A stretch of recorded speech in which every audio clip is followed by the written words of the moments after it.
Hello viewers, పనసపండుని ఇష్టపడిన వారు ఉండరు. పనసపండు చాలా టేస్టీగా ఇంకా మంచి హెల్త్ బెనిఫిట్స్ అయితే ఉంటాయి.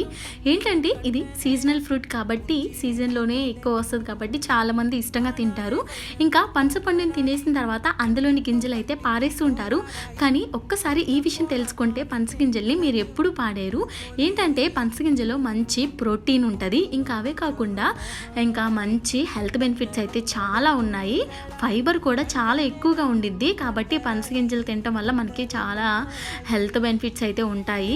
ఇంకా ఇందులోనైతే నేను ఇప్పుడు పనస గింజల్ని ఉడకబెట్టి తింటున్నాను. కావాలంటే మీరు కాల్చుకొని కూడా తినొచ్చు, చాలా బాగుంటాయి. కొంచెం వాటర్ ఇంకా ఉప్పు యాడ్ చేసుకొని 30 minutes ఉడకబెట్టుకుంటే పనస గింజలు రెడీ అయిపోతాయి. చాలా బాగుంటాయి. ఇది ఎలా ఉండిద్ది అంటే అచ్చం చిలకడ దుంపలాగే ఉండిద్ది. కాకపోతే చిలకడ దుంపే స్వీట్గా ఉంటుంది. ఇందులో మనం ఉప్పు వేస్తాం కాబట్టి ఉప్పుగా ఉండిద్ది. నిజంగా నాకైతే చాలా బాగా నచ్చింది. వీడియో నచ్చి subscribe. Thank you for watching.